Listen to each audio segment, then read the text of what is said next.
Cinema ಇತಿಹಾಸದಲ್ಲಿ ಕೆಲವು ಚಿತ್ರಗಳು ಬರೀ ಕತೆ ಹೇಳುವುದಿಲ್ಲ, ಇಡೀ ಚಿತ್ರರಂಗದ ದಿಕ್ಕನ್ನೇ ಬದಲಾಯಿಸುತ್ತವೆ. ಅವು ಕೇವಲ ಎಂಟರ್ಟೈನ್ಮೆಂಟ್ಗೆ ಸೀಮಿತವಾಗದೆ ಸಮಾಜದ ಆಳದಲ್ಲಿ ಅಡಗಿರುವಂತಹ ಭಯ, ಮಾನಸಿಕ ಅಸ್ವಸ್ಥತೆ ಮತ್ತು ಮನುಷ್ಯನ ಕತ್ತಲೆ ಮುಖಕ್ಕೆ ಕನ್ನಡಿ ಹಿಡಿಯುತ್ತವೆ. ಅಂತಹ ಒಂದು ಅದ್ಭುತ ಅಪರೂಪದ ಸಿನಿಮಾ 1960ರಲ್ಲಿ ಬಿಡುಗಡೆಯಾದ ಸೈಕೋ. ಹಾರರ್ ಸಿನಿಮಾಗಳ ಮಾಸ್ಟರ್ ನಿರ್ದೇಶಕ ಆಲ್ಫ್ರೆಡ್ ಹಿಚ್ಕಾಕ್ ಕೈಚಳಕದಲ್ಲಿ ಮೂಡಿಬಂದ ಈ ಚಿತ್ರ ಅಂದು ಪ್ರೇಕ್ಷಕರ ಮನಸ್ಸಿನಲ್ಲಿ ಹುಟ್ಟಿಸಿದ ನಡುಕ ಅಷ್ಟಿಷ್ಟಲ್ಲ. ಅಲ್ಲಿಯವರೆಗೆ ಜನರು ಅಂದುಕೊಂಡಿದ್ದ ಕಥೆಯ ಹರಿವನ್ನು ಸಂಪೂರ್ಣವಾಗಿ ಉಲ್ಟಾ ಮಾಡಿ ಮನೋವೈಜ್ಞಾನಿಕ ಭಯ ಅಥವಾ ಸೈಕಾಲಜಿಕಲ್ ಹಾರರ್ ಅಂದ್ರೆ ಏನು ಅನ್ನೋದನ್ನ ಈ ಸಿನಿಮಾ ಜಗತ್ತಿಗೆ ತೋರಿಸಿಕೊಟ್ಟಿತು. ಹಾಗಾದ್ರೆ ಇವತ್ತಿಗೂ ಹಾರರ್ ಸಿನಿಮಾಗಳ ಗಾಡ್ ಫಾದರ್ ಥರ ಇರೋ ಈ ಸೈಕೋ ಸಿನಿಮಾದ ಹಿಂದಿರುವ ಆ ಎಸ್ಥೆಟಿಕ್ಸ್ ಮತ್ತು ಸಸ್ಪೆನ್ಸ್ ಏನು? ಬನ್ನಿ ಇವತ್ತಿನ ವಿಡಿಯೋದಲ್ಲಿ ಈ ಕ್ಲಾಸಿಕ್ ಸಿನಿಮಾದ ರಹಸ್ಯಗಳನ್ನ ಬಿಚ್ಚಿಡ್ತಾ ಹೋಗೋಣ. ಕಥೆ ಮತ್ತು ರಚನೆ. ಕಥೆಯ ಕೇಂದ್ರ ಬಿಂದು ಮ್ಯಾರಿಯನ್ ಕ್ರೇನ್ ಅನ್ನೋ ಮಹಿಳೆ. ತನ್ನ ವೈಯಕ್ತಿಕ ಜೀವನದ ಸಮಸ್ಯೆಗಳಿಂದ ಬೇಸತ್ತು ಅವಳೊಂದು ಧೈರ್ಯದ ನಿರ್ಧಾರ ಮಾಡ್ತಾಳೆ. ತಾನು ಕೆಲಸ ಮಾಡುವ ಆಫೀಸ್ನಿಂದ ಭಾರೀ ಮೊತ್ತದ ಹಣ ಕದ್ಕೊಂಡು ಹೊಸ ಜೀವನ ಶುರು ಮಾಡೋಣ ಅಂತ ಊರು ಬಿಟ್ಟು ಓಡ್ ಹೋಗ್ತಾಳೆ. ಇಲ್ಲಿಯವರೆಗೆ ಈ ಸಿನಿಮಾ ಇದೊಂದು ಕ್ರೈಮ್ ಡ್ರಾಮಾ ಅಥವಾ ಎಸ್ಕೇಪ್ ಸ್ಟೋರಿ ಇರಬಹುದು ಅಂತ ಅನ್ಸುತ್ತೆ. ಕಥೆ ಮುಂದೆ ಹೀಗೆ ಹೋಗುತ್ತೆ ಅಂತ ನಾವೆಲ್ಲ ಗೆಸ್ ಮಾಡ್ತಾ ಇರ್ತೀವಿ. ಆದರೆ ಮ್ಯಾರಿಯನ್ ಮಾಡೋ ಈ ಜರ್ನಿ ಇದೆಯಲ್ಲ, ಅದು ಇಡೀ ಸಿನಿಮಾವನ್ನೇ ನಾವ್ಯಾರೂ ಊಹಿಸದ ಬೇರೆ ಲೋಕಕ್ಕೆ ಕರ್ಕೊಂಡು ಹೋಗುತ್ತೆ. ದಾರಿ ಮಧ್ಯೆ ಆಕೆ ಉಳಿದುಕೊಳ್ಳುವ ಒಂದು ಹೋಟೆಲ್ ಈ ಕಥೆಯ ಅಸಲಿ ಟರ್ನಿಂಗ್ ಪಾಯಿಂಟ್. ಅಲ್ಲಿಂದ ಸಿನಿಮಾ ನಿಧಾನವಾಗಿ ಸೈಕಾಲಜಿಕಲ್ ಮಿಸ್ಟ್ರಿ ಒಳಗೆ ಎಂಟ್ರಿ ಕೊಡುತ್ತೆ. ಪೊಲೀಸರ ಅನುಮಾನ, ರೋಡ್ ಜರ್ನಿ, ಆಕೆಯ ಮನಸ್ಸಿನೊಳಗಿನ ಹೆದರಿಕೆ, ತಪ್ಪು ಮಾಡಿದೆನಲ್ಲ ಅನ್ನೋ ಗಿಲ್ಟ್, ಇವೆಲ್ಲವೂ ಪ್ರೇಕ್ಷಕರ ಎದೆಯಲ್ಲಿ ಕುತೂಹಲದ ಜೊತೆ ಸಣ್ಣದೊಂದು ನಡುಕ ಹುಟ್ಟಿಸ್ತಾ ಹೋಗುತ್ತೆ. ಈ ಸಿನಿಮಾದ ಅಸಲಿ ಮ್ಯಾಜಿಕ್ ಇರೋದೇ ಇಲ್ಲಿ. ಸಾಮಾನ್ಯವಾಗಿ ಸಿನಿಮಾಗಳಲ್ಲಿ ಹೀರೋ ಅಥವಾ ಹೀರೋಯಿನ್ ಸುತ್ತಲೇ ಇಡೀ ಕತೆ ಇರುತ್ತೆ. ನಾವು ಕೂಡ ಮರಿಯನ್ ಪಾತ್ರಕ್ಕೆ ಕನೆಕ್ಟ್ ಆಗಿರ್ತೀವಿ. ಆದರೆ ಡೈರೆಕ್ಟರ್ ಹಿಚ್ಕಾಕ್ ಆ ನಂಬಿಕೆಯನ್ನೇ ಮುರಿದು ಬಿಡ್ತಾರೆ. ಆ ಕಾಲದ ಪ್ರೇಕ್ಷಕರಿಗೆ ಇದು ಅಕ್ಷರಶಃ ಒಂದು ಬಿಗ್ ಶಾಕ್ ಆಗಿತ್ತು. ಸಿನಿಮಾದ ಸೆಕೆಂಡ್ ಹಾಫ್ ಶುರುವಾಗ್ತಿದ್ದಂತೆ ಕಥೆಯ ಫೋಕಸ್ ಸಂಪೂರ್ಣವಾಗಿ ನಾರ್ಮನ್ ಬೇಟ್ಸ್ ಮತ್ತು ಅವನ ವಿಚಿತ್ರ ಮನಸ್ಥಿತಿಯ ಕಡೆಗೆ ತಿರುಗುತ್ತೆ. ಮುಂದೇನಾಗ್ಬೋದು ಅನ್ನೋ ಪ್ರಶ್ನೆಗಿಂತ ಯಾರು ಈ ನಾರ್ಮನ್ ಬೇಟ್ಸ್, ಇವನ ವರ್ತನೆ ಪ್ರೇಕ್ಷಕರ ಕುತೂಹಲವನ್ನ ಹೆಚ್ಚಿಸ್ತಾ ಹೋಗುತ್ತದೆ. ಮೂಲ ಮತ್ತು ಪ್ರೇರಣೆ.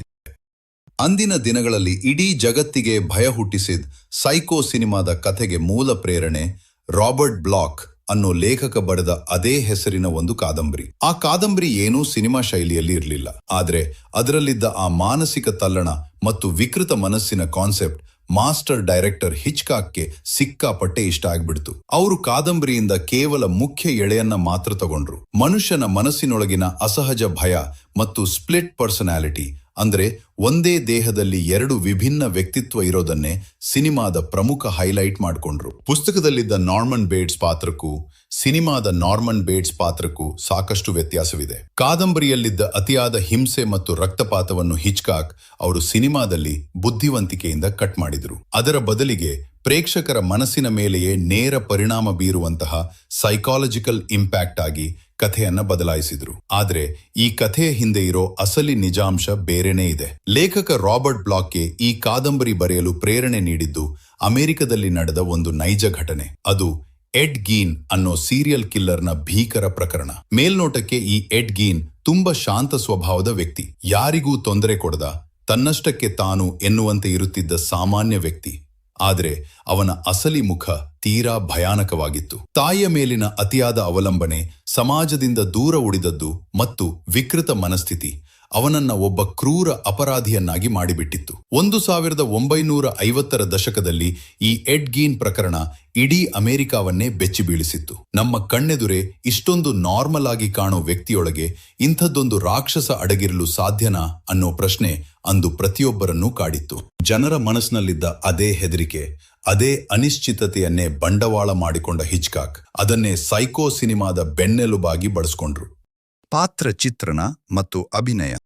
ಸೈಕೋ ಸಿನಿಮಾದ ಅಸಲಿ ಆತ್ಮ ಇರೋದೇ ನಾರ್ಮನ್ ಬೇಟ್ಸ್ ಅನ್ನೋ ಆ ಪಾತ್ರದಲ್ಲಿ. ಈ ಕ್ಯಾರೆಕ್ಟರ್ನ ದೊಡ್ಡ ಸ್ಪೆಷಾಲಿಟಿ ಏನಂದ್ರೆ, ಇವನನ್ನ ಮೊದಲ ಬಾರಿ ನೋಡಿದಾಗ ಇವನೊಬ್ಬ ಡೇಂಜರಸ್ ವ್ಯಕ್ತಿ ಅಂತ ನಿಮ್ಗೇನು ಅನ್ಸಲ್ಲ. ತುಂಬಾ ಸಾಫ್ಟ್ ಆಗಿ ಮಾತಾಡೋ, ಸ್ವಲ್ಪ ನಾಚಿಕೆ ಸ್ವಭಾವದ ಇನೋಸೆಂಟ್ ಹುಡುಗನ ತರ ಕಾಣ್ತಾನೆ.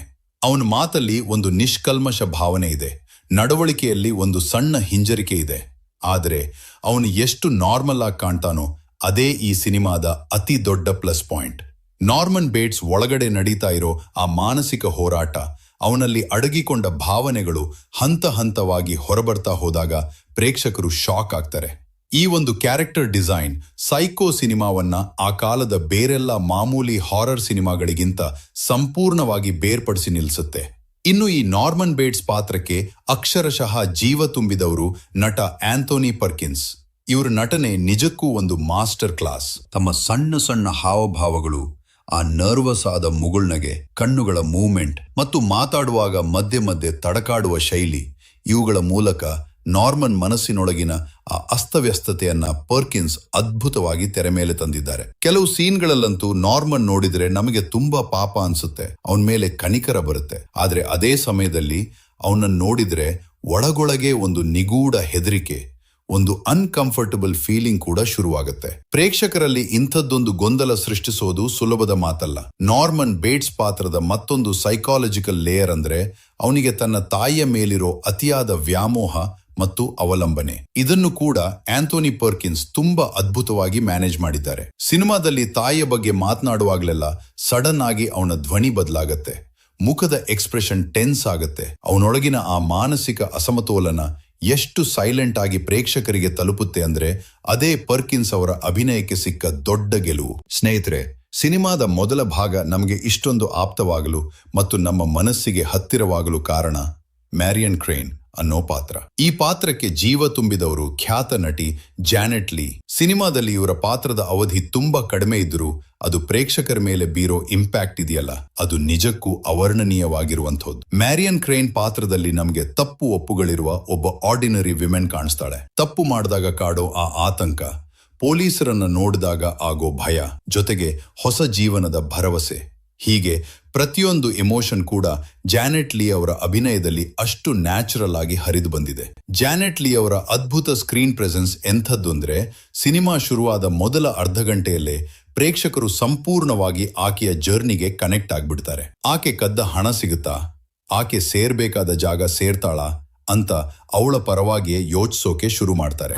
ಯಾವಾಗ ಪ್ರೇಕ್ಷಕರು ಆ ಪಾತ್ರದ ಜೊತೆ ಅಷ್ಟು ಇಮೋಷನಲ್ ಆಗಿ ಇನ್ವಾಲ್ವ್ ಆಗ್ತಾರೋ, ಕಥೆಯಲ್ಲಿ ಬರೋ ಆ ಒಂದು ಸಡನ್ ಟ್ವಿಸ್ಟ್ ಇಡೀ ಆಡಿಯನ್ಸ್ಗೆ ಅಕ್ಷರಶಃ ಒಂದು ಬಿಗ್ ಶಾಕ್ ಕೊಡುತ್ತೆ. ಇದು ಕೇವಲ ಸ್ಕ್ರಿಪ್ಟ್ ಬರೆದ ಡೈರೆಕ್ಟರ್ ಜಾನ್ಮೆ ಮಾತ್ರವಲ್ಲ, ಅದಕ್ಕೆ ಪೂರ್ಣ ಜೀವ ಕೊಟ್ಟಿದ್ದು ಜಾನೆಟ್ ಲೀ ಅವರ ಆ ನಂಬಲರ್ಹ ನಟನೆ. ಪ್ರೇಕ್ಷಕರ ನಿರೀಕ್ಷೆಗಳನ್ನೇ ಉದ್ದೇಶಪೂರ್ವಕವಾಗಿ ದಾರಿ ತಪ್ಪಿಸೋ ಈ ಕಲೆ ಇದೆಯಲ್ಲ, ಅದೇ ಸೈಕೋ ಸಿನಿಮಾದ ಅಸಲಿ ಸ್ಟೋರಿ ಟೆಲ್ಲಿಂಗ್ ಬ್ರಿಲಿಯನ್ಸ್. ಇನ್ನು ಸಿನಿಮಾದಲ್ಲಿ ಬರೋ ಉಳಿದ ಪೋಷಕ ಪಾತ್ರಗಳು ಅಂದ್ರೆ ಮೆರಿಯನ್ ಸಹೋದರಿ, ಪೊಲೀಸ್ ಅಧಿಕಾರಿ ಮತ್ತು ತನಿಖಾಧಿಕಾರಿ ಅರ್ಬೋಗಾಸ್ಟ್, ಇವರೆಲ್ಲರೂ ಕಥೆಯನ್ನ ಹಂತ ಹಂತವಾಗಿ ಮುಂದಕ್ಕೆ ತಗೊಂಡು ಹೋಗೋ ಪೋಷಕ ಕೆಲಸ ಮಾಡ್ತಾರೆ. ಅವರು ಎಲ್ಲೂ ಕಥೆಯ ಮೇಲೆ ಅತಿಯಾಗಿ ಡಾಮಿನೇಟ್ ಮಾಡಲ್ಲ, ಬದಲಿಗೆ ಬ್ಯಾಕ್ ಗ್ರೌಂಡ್ ನಲ್ಲಿ ನಿಂತು ನಾರ್ಮನ್ ಬೇಟ್ಸ್ನ ಆ ವಿಚಿತ್ರ ಮನಸ್ಥಿತಿಯನ್ನ ನಮಗೆ ಇನ್ನೂ ಚೆನ್ನಾಗಿ ಪರಿಚಯಿಸೋದಕ್ಕೆ ಜಾಗ ಮಾಡಿಕೊಡ್ತಾರೆ. ಸಿನಿಮಾವನ್ನ ಸೂಕ್ಷ್ಮವಾಗಿ ಗಮನಿಸಿದ್ರೆ ಇದೊಂದು ಉದ್ದೇಶಪೂರ್ವಕವಾಗಿ ಮಾಡಿದ ಅದ್ಭುತ ವಿನ್ಯಾಸ ಅನ್ನೋದು ನಮಗೆ ಅರ್ಥವಾಗುತ್ತೆ.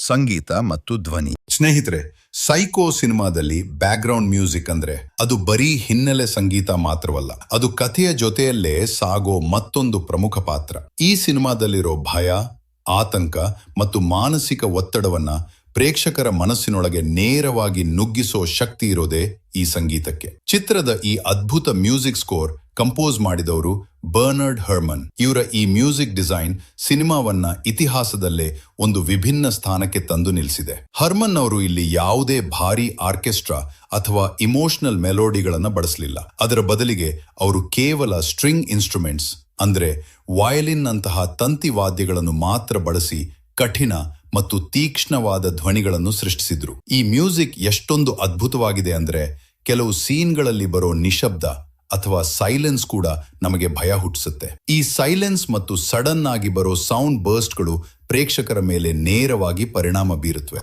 ಇನ್ನು ಈ ಸಿನಿಮಾದ ಇತಿಹಾಸದಲ್ಲೇ ಅತ್ಯಂತ ಫೇಮಸ್ ಆದ ಆ ಶವರ್ ಸೀನ್ ಇದೆಯಲ್ಲ, ಅಲ್ಲಿ ಬರೋ ಆ ಹೈ ಪಿಚ್ ವಯಲಿನ್ ಸೌಂಡ್ಸ್ ಮನುಷ್ಯನೊಳಗಿನ ಅಸಲಿ ಹೆದರಿಕೆ, ಆಘಾತ ಮತ್ತು ಕಂಟ್ರೋಲ್ ಮಾಡಲಾಗದ ಭಯವನ್ನ ಧ್ವನಿಯ ರೂಪದಲ್ಲಿ ಹೊರಹಾಕುತ್ತೆ. ಇಲ್ಲಿ ಕಣ್ಣಿಗೆ ಕಾಣೋ ದೃಶ್ಯಕ್ಕಿಂತ ಕಿವಿಗೆ ಬೀಳೋ ಆ ಶಬ್ದ ಇದೆಯಲ್ಲ, ಅದು ನಮ್ಮ ಮನಸ್ಸಿನಲ್ಲಿ ಭೀಕರವಾದ ಚಿತ್ರವನ್ನ ಕಟ್ಕೊಡುತ್ತೆ. ಇದೇ ಕಾರಣಕ್ಕೆ ಆ ಸೀನ್ ಇವತ್ತಿಗೂ ಸಿನಿಮಾ ಹಿಸ್ಟರಿಯಲ್ಲೇ ಮೋಸ್ಟ್ ಐಕಾನಿಕ್ ಸೀನ್ ಆಗಿ ಉದ್ಕೊಂಡಿದೆ. ಇದರ ಜೊತೆಗೆ ಚಿತ್ರದ ಸೌಂಡ್ ಡಿಸೈನ್ ಕೂಡ ಅಷ್ಟೇ ಅದ್ಭುತವಾಗಿದೆ. ಯಾರೋ ನಡ್ಕೊಂಡ್ ಬರೋ ಹೆಜ್ಜೆ ಸದ್ದು, ಬಾಗಿಲ್ ತೆರೆಯೋ ಸೌಂಡ್, ಮಳೆಯ ಆರ್ಭಟ ಮತ್ತು ಆ ಭೀಕರ ಮೌನ, ಇವೆಲ್ಲವನ್ನು ತುಂಬಾ ಸೂಕ್ಷ್ಮವಾಗಿ ಹೈಲೈಟ್ ಮಾಡಲಾಗಿದೆ. ಸಾಮಾನ್ಯವಾಗಿ ನಾವು ಗಮನಿಸದೇ ಇರೋ ಇಂಥ ಸಣ್ಣ ಸಣ್ಣ ಧ್ವನಿಗಳು ಕೂಡ ಈ ಸಿನಿಮಾದಲ್ಲಿ ಅಪಾಯದ ಸಿಗ್ನಲ್ಗಳಾಗಿ ಬದಲಾಗ್ತವೆ. ಈ ಸೌಂಡ್ ಲೇಯರಿಂಗ್ ಪ್ರೇಕ್ಷಕರನ್ನ ಒಂದು ಕ್ಷಣವೂ ಕಣ್ಣು ಮಿಟುಕಿಸದಂತೆ ನಿರಂತರವಾಗಿ ಅಲರ್ಟ್ ಆಗಿರುವಂತೆ ನೋಡ್ಕೊಡುತ್ತೆ. ತಂತ್ರಜ್ಞಾನ ಮತ್ತು ದೃಶ್ಯ ಸಂಯೋಜನೆ. ಸ್ನೇಹಿತರೆ, ಸೈಕೋ ಸಿನಿಮಾವನ್ನು ಬ್ಲ್ಯಾಕ್ ಅಂಡ್ ವೈಟ್ ನಲ್ಲಿ ಶೂಟ್ ಮಾಡಿದ್ದು ಕೇವಲ ಬಜೆಟ್ ಕಾರಣಕ್ಕಾಗಿ ಅಲ್ಲ. ಅದು ಕಥೆಯ ಸೈಕಾಲಜಿಕಲ್ ತೀವ್ರತೆಯನ್ನ ಹೆಚ್ಚಿಸೋಕೆ ಡೈರೆಕ್ಟರ್ ತಗೊಂಡ ಮಾಸ್ಟರ್ ನಿರ್ಧಾರ. ಬ್ಲ್ಯಾಕ್ ಅಂಡ್ ವೈಟ್ ವಿಜುವಲ್ಸ್ ನಿಂದಾಗಿ ದೃಶ್ಯಗಳಲ್ಲಿನ ಬೆಳಕು ಮತ್ತು ನೆರಳು ಹಾಗೂ ಆ ಫ್ರೇಮಿಂಗ್ ಪ್ರೇಕ್ಷಕರ ಕಣ್ಣಿಗೆ ತುಂಬಾ ಶಾರ್ಪ್ ಆಗಿ ಕಾಣಿಸುತ್ತೆ. ಪ್ರತಿ ಶಾಟ್ನಲ್ಲಿರೋ ಆ ಕಪ್ಪು ಬಿಳುಪಿನ ಕಾಂಟ್ರಾಸ್ಟ್ ಪಾತ್ರಗಳ ಮನಸ್ಸಿನೊಳಗಿರೋ ಗೊಂದಲ ಮತ್ತು ಕತ್ತಲೆಯನ್ನ ದೃಶ್ಯದ ರೂಪದಲ್ಲೇ ನಮಗೆ ಕಣ್ವೇ ಮಾಡುತ್ತೆ. ಇಲ್ಲಿ ಡೈರೆಕ್ಟರ್ ಹಿಚ್ಕಾಕ್ ಕ್ಯಾಮೆರಾವನ್ನ ಪ್ರೇಕ್ಷಕರ ಕಣ್ಣಿನ ತರ ಬಳಸಿದ್ದಾರೆ. ಕೆಲವು ಸೀನ್ಗಳಲ್ಲಿ ನಾವು ಆ ಪಾತ್ರಗಳನ್ನ ಎಲ್ಲೋ ದೂರ ನಿಂತು ನೋಡ್ತಾ ಇದ್ದೀವಿ ಅನ್ಸುತ್ತೆ. ಆದ್ರೆ ಇನ್ನು ಕೆಲವು ಸೀನ್ಗಳಲ್ಲಿ ನಾವು ಸಡನ್ ಆಗಿ ಅವರ ವೈಯಕ್ತಿಕ ಜಾಗದ ಒಳಗಡೆ ನುಗ್ಗಿ ಬಿಟ್ಟಿದ್ದೀವ ಅನ್ನೋ ರೇಂಜ್ಗೆ ಫೀಲ್ ಆಗುತ್ತೆ. ಕ್ಯಾಮೆರಾ ಪರ್ಸ್ಪೆಕ್ಟಿವ್ ಅಲ್ಲಿ ಆಗೋಗೋ ಈ ಸಡನ್ ಚೇಂಜಸ್ ನೋಡೋ ಆಡಿಯನ್ಸ್ಗೆ ಒಂದು ರೀತಿಯ ಇನ್ಸೆಕ್ಯೂರಿಟಿ ಮತ್ತು ಅನ್ಕಂಫರ್ಟಬಲ್ ಫೀಲಿಂಗ್ ಕೊಡುತ್ತೆ. ಆ ಫೇಮಸ್ ಹೋಟೆಲ್ ಸೀನ್ರಲ್ಲಂತೂ ಕ್ಯಾಮ್ರಾ ಮೂವ್ಮೆಂಟ್ಸ್ ತುಂಬಾ ಕಂಟ್ರೋಲ್ಡ್ ಆಗಿದೆ. ವೈಡ್ ಶಾಟ್ಗಳ ಮೂಲಕ ಆ ಜಾಗದಲ್ಲಿರೋ ಒಂಟಿತನವನ್ನ ತೋರಿಸಿದ್ರೆ, ಕ್ಲೋಸ್ ಅಪ್ ಶಾಟ್ಗಳ ಮೂಲಕ ಪಾತ್ರಗಳ ಮುಖದಲ್ಲಿರೋ ಭಯ ಮತ್ತು ಟೆನ್ಷನ್ ಅನ್ನ ನಮ್ಮ ಎದೆಗೆ ನಾಟೋ ತರ ಮಾಡ್ತಾರೆ. ಇದಕ್ಕೆ ಪ್ಲಸ್ ಪಾಯಿಂಟ್ ಅಂದ್ರೆ ಸಿನಿಮಾದ ಎಡಿಟಿಂಗ್.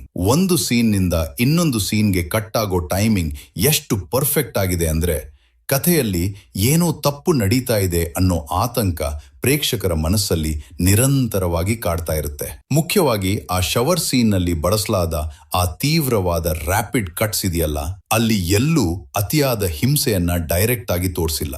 ಆದ್ರೂ ಪ್ರೇಕ್ಷಕರು ತಮ್ಮ ಕಲ್ಪನೆಯ ಮೂಲಕವೇ ಆ ಭಯಾನಕತೆಯನ್ನ ಫೀಲ್ ಮಾಡ್ಕೊಳ್ತಾರೆ. ಕಣ್ಣಿಗೆ ರಕ್ತಪಾತ ತೋರಿಸಿ ಹೆದರಿಸೋ ವಿಜುವಲ್ ಹಾರರ್ಗಿಂತ ಪ್ರೇಕ್ಷಕರ ತಲೆಯಲ್ಲಿ ಭಯ ಹುಟ್ಟಿಸೋ ಸೈಕಾಲಜಿಕಲ್ ಹಾರರ್ ಎಷ್ಟು ಪವರ್ಫುಲ್ ಅನ್ನೋದಕ್ಕೆ ಈ ಸಿನಿಮಾದ ವಿಜುವಲ್ಸ್ ಮತ್ತು ಎಡಿಟಿಂಗ್ ಗಿಂತ ಬೆಸ್ಟ್ ಎಕ್ಸಾಂಪಲ್ ಬೇರೆ ಇಲ್ಲ. ಸ್ನೇಹಿತರೆ, ನಾವು ಸೈಕೋ ಸಿನಿಮಾವನ್ನ ಎಷ್ಟು ಆಳವಾಗಿ ನೋಡ್ತೀವೋ ಅಷ್ಟು ನಮಗೆ ಕಾಡುವ ಚಿತ್ರದ ಅತ್ಯಂತ ಡೀಪೆಸ್ಟ್ ಲೇಯರ್ ಅಂದ್ರೆ ಅದು ಇದರಲ್ಲಿರೋ ಮದರ್ ಥೀಮ್. ಇಲ್ಲಿ ತಾಯಿ ಅಂದ್ರೆ ಬರೀ ಒಂದು ಜೀವಂತ ಪಾತ್ರವಲ್ಲ, ಅದೊಂದು ಇಡೀ ಸಿನಿಮಾವನ್ನ ಆವರಿಸಿಕೊಂಡಿರೋ ಸೈಕಲಾಜಿಕಲ್ ಪ್ರೆಸೆನ್ಸ್. ನಾರ್ಮನ್ ಬೇಟ್ಸ್ನ ಇಡೀ ಜೀವನ, ಅವನು ತಗೊಳ್ಳೋ ಪ್ರತಿಯೊಂದು ನಿರ್ಧಾರ, ಎಲ್ಲದರ ಮೇಲೂ ಈ ತಾಯಿ ಅನ್ನೋ ಕಲ್ಪನೆ ಕಂಪ್ಲೀಟ್ ಆಗಿ ಕಂಟ್ರೋಲ್ ಸಾಧಿಸಿದೆ. ಅವನ ಮಾತಿನಲ್ಲಿ, ಅವನ ಹೆದರಿಕೆಯಲ್ಲಿ, ಅವನೊಳಗಿನ ತಪ್ಪಿತಸ್ಥ ಭಾವನೆಯಲ್ಲಿ ಎಲ್ಲೆಲ್ಲೂ ಆ ತಾಯಿಯ ಅಸ್ತಿತ್ವ ನಮಗೆ ಎದ್ದು ಕಾಣುತ್ತೆ. ಡೈರೆಕ್ಟರ್ ಹಿಚ್ಕಾಕ್ ಇಲ್ಲಿ ತಾಯಿಯ ರೂಪವನ್ನ ಒಂದು ಭಯಾನಕ ಸಂಕೇತವಾಗಿ ಬಳಸಿದ್ದಾರೆ. ಇಲ್ಲಿ ತಾಯಿ ಮತ್ತು ಮಗನ ನಡುವೆ ಇರೋದು ಪ್ರೀತಿಯ ಸಂಬಂಧವಲ್ಲ, ಬದಲಿಗೆ ಅದೊಂದು ಭೀಕರ ಭಾವನಾತ್ಮಕ ಸೆರೆವಾಸ. ಇದರ ಪರಿಣಾಮ ಎಂಥದ್ದು ಅಂದ್ರೆ, ನಾರ್ಮನ್ ತನ್ನ ತಾಯಿಯ ಪ್ರಭಾವದಿಂದ ಹೊರಬರಲು ಅಸಾಧ್ಯವಾದ ಕತ್ತಲ ಕೂಪದಲ್ಲಿ ಸಿಲುಕಿಬಿಡ್ತಾನೆ. ಅವನ ಸ್ವಂತ ಗುರುತು, ಅವನ ನೈತಿಕತೆ, ಅವನ ಆಸೆ ಆಕಾಂಕ್ಷೆಗಳು ಎಲ್ಲವೂ ಆ ತಾಯಿಯ ನೆರಳಿನಲ್ಲೇ ಕರಗಿ ಹೋಗ್ತವೆ. ಕೊನೆಗೆ ಆ ಸಂಬಂಧವೇ ಅವನನ್ನ ಒಬ್ಬ ಸೈಕೋ ಆಗಿ ಬದಲಾಯಿಸಿಬಿಡುತ್ತೆ. ಪ್ರೇಕ್ಷಕರ ಪ್ರತಿಕ್ರಿಯೆ ಮತ್ತು ಪರಿಣಾಮ. ಸ್ನೇಹಿತರೆ, 1960ರಲ್ಲಿ ಸೈಕೋ ಸಿನಿಮಾ ರಿಲೀಸ್ ಆದಾಗ ಪ್ರೇಕ್ಷಕರ ರಿಯಾಕ್ಷನ್ ಒಂದೇ ತರ ಇರಲಿಲ್ಲ. ಕೆಲವರಿಗಂತೂ ಈ ಸಿನಿಮಾ ನೋಡಿ ಅರ್ಗಿಸ್ಕೊಳ್ಳೋಕೆ ಆಗ್ಲಿಲ್ಲ. ಅಕ್ಷರಶಃ ಇಡೀ ಬಾಡಿ ಶೇಕ್ ಆಗೋ ತರ ಎಕ್ಸ್ಪೀರಿಯನ್ಸ್ ಆಗಿತ್ತು. ಇನ್ನು ಕೆಲವರಿಗೆ ಸಿನಿಮಾ ಇತಿಹಾಸದಲ್ಲೇ ಇದೊಂದು ಕ್ರಾಂತಿಕಾರಿ ಪ್ರಯೋಗ ತರ ಕಾಣಿಸ್ತು. ಅಂದಹಾಗೆ ಈ ಸಿನಿಮಾ ರಿಲೀಸ್ ಆದಾಗ ಡೈರೆಕ್ಟರ್ ಹಿಚ್ಕಾಕ್ ಥಿಯೇಟರ್ ಮಾಲೀಕರಿಗೆ ಒಂದು ಸ್ಟ್ರಿಕ್ಟ್ ರೂಲ್ ಹಾಕಿದ್ರು. ಸಿನಿಮಾ ಶುರುವಾದ ಮೇಲೆ ಯಾರನ್ನೂ ಲೇಟ್ ಆಗಿ ಥಿಯೇಟರ್ ಒಳಗಡೆ ಬಿಡಬಾರದು ಅಂತ. ಹಿಚ್ಕಾಕ್ ಅವರ ಈ ಒಂದು ಐಡಿಯಾ ಅಂದು ಜನರಲ್ಲಿ ಈ ಸಿನಿಮಾ ಬಗ್ಗೆ ಇದ್ದ ಕ್ಯೂರಿಯಾಸಿಟಿ ಮತ್ತು ಹೈಪ್ ಅನ್ನ ನೆಕ್ಸ್ಟ್ ಲೆವೆಲ್ಗೆ ತಗೊಂಡು ಹೋಗಿತ್ತು. ಆರಂಭದಲ್ಲಿ ಕೆಲವು ಕಡೆ ಈ ಸಿನಿಮಾದಲ್ಲಿದ್ದ ಹಿಂಸೆ ಮತ್ತು ಆ ಸೈಕಾಲಜಿಕಲ್ ಕಂಟೆಂಟ್ ಬಗ್ಗೆ ವಿರೋಧಗಳು ಕೂಡ ಕೇಳಿಬಂದವು. ಆದರೆ ದಿನಗಳು ಕಳೆದಂತೆ ಸೈಕೋ ಸಿನಿಮಾದ ಅಸಲಿ ಮೌಲ್ಯ ಇಡೀ ಜಗತ್ತಿಗೆ ಅರ್ಥವಾಯಿತು. ಇದು ಕೇವಲ ಒಂದು ಸಿನಿಮಾವಾಗಿ ಉಳಿಯದೆ ಹಾರರ್ ಸಿನಿಮಾಗಳ ಇತಿಹಾಸವನ್ನೇ ಬದಲಾಯಿಸಿತು. ಕಥೆಯಲ್ಲಿ ಸಸ್ಪೆನ್ಸ್ ಬಿಲ್ಡ್ ಮಾಡೋ ಶೈಲಿ ಇರಬಹುದು, ಆ ನರೇಟಿವ್ ಟ್ವಿಸ್ಟ್ ಇರಬಹುದು, ಸೌಂಡ್ ಮತ್ತು ಸೈಲೆನ್ಸ್ ಅನ್ನು ಬಳಸಿಕೊಂಡ ರೀತಿ ಇರಬಹುದು, ಇವೆಲ್ಲವೂ ಮುಂದಿನ ತಲೆಮಾರಿನ ನೂರಾರು ಸಿನಿಮಾಗಳಿಗೆ ಬ್ಲೂ ಪ್ರಿಂಟ್ ಆದವು. ಇವತ್ತು ನಾವು ನೋಡೋ ಸ್ಲ್ಯಾಶರ್ ಸಿನಿಮಾಗಳು, ಸೈಕಾಲಜಿಕಲ್ ಥ್ರಿಲ್ಲರ್ಗಳು ಮತ್ತು ಸೀರಿಯಲ್ ಕಿಲ್ಲರ್ ಸ್ಟೋರಿಗಳು ಎಲ್ಲದರ ಮೇಲೂ ಈ ಸೈಕೋ ಸಿನಿಮಾದ ಪ್ರಭಾವ ಇದ್ದೇ ಇದೆ. ಅಂದಿನ ದಿನಗಳಲ್ಲಿ ಪ್ರಾಪಂಚಿಕ ಸಿನಿಮಾವನ್ನು 2 ಭಾಗವಾಗಿ, ಒಂದು ಸೈಕೋ ಬರೋದಕ್ಕಿಂತ ಮುಂಚೆ, ಇನ್ನೊಂದು ಸೈಕೋ ಬಂದ ಮೇಲೆ ಎನ್ನುವಂತೆ ವರ್ಗೀಕರಿಸುತ್ತಿದ್ದರು. ಸ್ನೇಹಿತರೆ, ನೀವು ಈ ಚಿತ್ರವನ್ನು ನೋಡಿದಾಗ ನಿಮಗೆ ಆದ ಅನುಭವ ಏನು? ನಿಮಗೇನನ್ಸುತ್ತೆ ಈ ಸಿನಿಮಾ ಬಗ್ಗೆ? ಕಮೆಂಟ್ ಮಾಡಿ ತಿಳಿಸಿ, ಲೈಕ್ ಮಾಡಿ, ಸಬ್ಸ್ಕ್ರೈಬ್ ಮಾಡಿ. ಜೈ ಭುವನೇಶ್ವರಿ. ಮತ್ತೆ ಮುಂದಿನ ವಿಡಿಯೋದೊಂದಿಗೆ ಸಿಗೋಣ. ನಮಸ್ಕಾರ.